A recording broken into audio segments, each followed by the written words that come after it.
ನಿಮ್ಮ ಹಳೆಯ ಚಿನ್ನದ ಒಡವೆನ ಅಧಿಕ ಬೆಲೆಗೆ ಮಾರಬೇಕೆ? ಆಟಿಕಾಗೆ ಕಾಲ್ ಮಾಡಿ 8880 ಅಟ್ಟಿಕಾ ಗೋಲ್ಡ್ ಕಂಪನಿ. ಚಿತ್ರದುರ್ಗದ ರೇಣುಕಾಸ್ವಾಮಿ ಕೊಲೆ ಪ್ರಕರಣಕ್ಕೆ ಬಿಗ್ ಟ್ವಿಸ್ಟ್ ಸಿಕ್ಕಿದೆ. ನಟ ದರ್ಶನ್ ಸೇರಿದಂತೆ 17 ಆರೋಪಿಗಳ ವಿರುದ್ಧ ನಡೀತಾ ಇರುವ ಪ್ರಕರಣದಲ್ಲಿ ಆರೋಪಿ ಪ್ರದೋಷ್ಗೆ ಅಪ್ರೂವರ್ ಆಗಲು ಕೋರ್ಟ್ ಗ್ರೀನ್ ಸಿಗ್ನಲ್ ಅನ್ನು ನೀಡಿದೆ.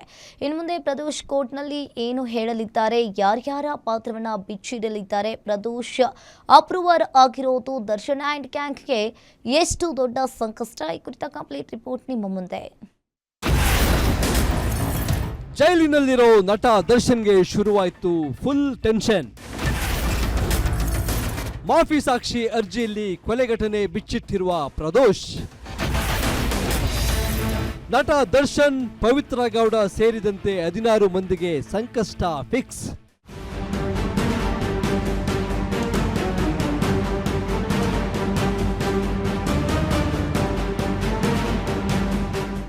ರೇಣುಕಾಸ್ವಾಮಿ ಕೊಲೆ ಪ್ರಕರಣದಲ್ಲಿ ಇದೀಗ ಅತಿ ದೊಡ್ಡ ಟ್ವಿಸ್ಟ್ ಸಿಕ್ಕಿದೆ. ಈವರೆಗೂ ಆರೋಪಿಯಾಗಿ ಜೈಲು ಸೇರಿದ್ದ 14ನೇ ಆರೋಪಿ ಪ್ರದೋಷ್ ಈಗ ಕೋರ್ಟ್ ಮುಂದೆ ಅಪ್ರೂವರ್ ಆಗಲಿದ್ದಾರೆ. ಪ್ರದೋಷ್ ಸಲ್ಲಿಸಿದ್ದ ಮಾಫಿ ಸಾಕ್ಷಿ ಅರ್ಜಿಯನ್ನ 59ನೇ ಸೆಷನ್ಸ್ ಕೋರ್ಟ್ ಅಂಗೀಕರಿಸಿದೆ. ಈ ಮೂಲಕ ಪ್ರಕರಣದ ತನಿಖೆ ಮತ್ತು ವಿಚಾರಣೆಗೆ ಹೊಸ ತಿರುವು ಸಿಕ್ಕಿದ್ದು ನಟ ದರ್ಶನ್ ಸೇರಿದಂತೆ ಉಳಿದ ಆರೋಪಿಗಳಿಗೆ ಮತ್ತಷ್ಟು ಟೆನ್ಷನ್ ಹೆಚ್ಚಾಗಿದೆ.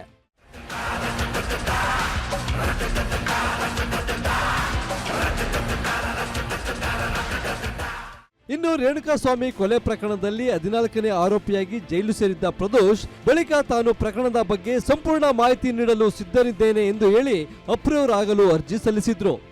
ಈ ಅರ್ಜಿಯನ್ನ ವಿಚಾರಣೆ ನಡೆಸಿದ್ದ 59ನೇ ಸೆಷನ್ಸ್ ಕೋರ್ಟ್ ಆದೇಶವನ್ನ ಕಾಯ್ದಿರಿಸಿತ್ತು.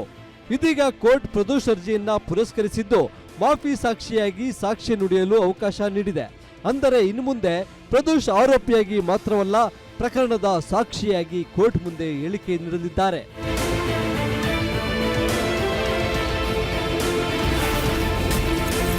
ಹಾಗಾದ್ರೆ ಪ್ರದೋಷ್ ಅರ್ಜಿಯಲ್ಲಿ ಏನಿದೆ? 2003ರಿಂದ ದರ್ಶನ್ ಪರಿಚಯವಿದ್ದ ಬಗ್ಗೆ ಪ್ರದೋಷ್ ಹೇಳಿಕೆ.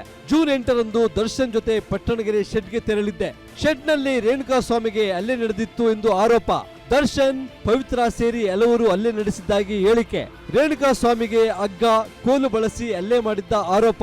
ಸಂಜೆ 5:30ಕ್ಕೆ ದರ್ಶನ್ ಸ್ಥಳದಿಂದ ತೆರಳಿದ್ದಾಗಿ ಪ್ರದೋಷ್ ಹೇಳಿಕೆ. ಬಳಿಕ ಶವವನ್ನ ಚರಂಡಿಗೆ ಎಸೆದು ಕೆಲವರು ಪೊಲೀಸರಿಗೆ ಶರಣಾದರು. ಶವ ಸಾಗಾಟ, ಸಾಕ್ಷ್ಯನಾಶ, 30 ಲಕ್ಷ ಹಣ ಹೊಂದಿಕೆ ಬಗ್ಗೆ ಅರ್ಜಿಯಲ್ಲಿ ಉಲ್ಲೇಖ.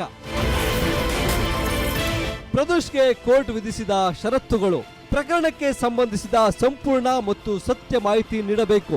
ಕೊಲೆಯ ಇಂಚಿಂಚು ಮಾಹಿತಿ ಹಾಗೂ ನೈಜ ಸಂಗತಿ ಬಿಚ್ಚಿಡಬೇಕು. ಟ್ರಯಲ್ ಮುಗಿಯುವವರೆಗೂ ನ್ಯಾಯಾಂಗ ಬಂಧನದಲ್ಲೇ ಇರಬೇಕು. ಯಾವುದೇ ಕಾರಣಕ್ಕೂ ಸತ್ಯವನ್ನ ಮುಚ್ಚಿಡುವಂತಿಲ್ಲ, ಸುಳ್ಳು ಹೇಳುವಂತಿಲ್ಲ. ಸುಳ್ಳು ಹೇಳಿದ್ರೆ ಅಪ್ರೂವರ್ ಸ್ಥಾನದಿಂದ ಮತ್ತೆ ಆರೋಪಿಯಾಗಬೇಕಾಗುತ್ತದೆ.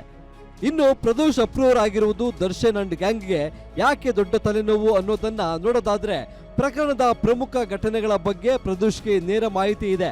ಆ ಮಾಹಿತಿಯನ್ನ ಕೋರ್ಟ್ ಮುಂದೆ ದಾಖಲಿಸುವ ಅವಕಾಶವಿದೆ. ವಿಶೇಷವಾಗಿ ಘಟನೆಯ ಸಮಯದಲ್ಲಿ ಯಾರು ಇದ್ದರು, ಏನು ನಡೆಯಿತು, ಯಾರು ಏನು ಮಾಡಿದರು ಅನ್ನೋದರ ಬಗ್ಗೆ ಪ್ರದೋಷ್ ನೀಡುವ ಹೇಳಿಕೆ ಪ್ರಕರಣದಲ್ಲಿ ಮಹತ್ವ ಪಡೆದುಕೊಳ್ಳಲಿದೆ.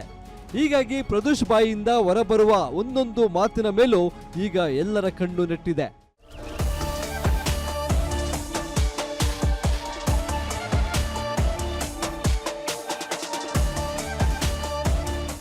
ಒಟ್ಟಲ್ಲಿ ರೇಣುಕಾಸ್ವಾಮಿ ಕೊಲೆ ಪ್ರಕರಣದಲ್ಲಿ ಈಗ ಹೊಸ ಅಧ್ಯಾಯ ಆರಂಭವಾಗಿದೆ.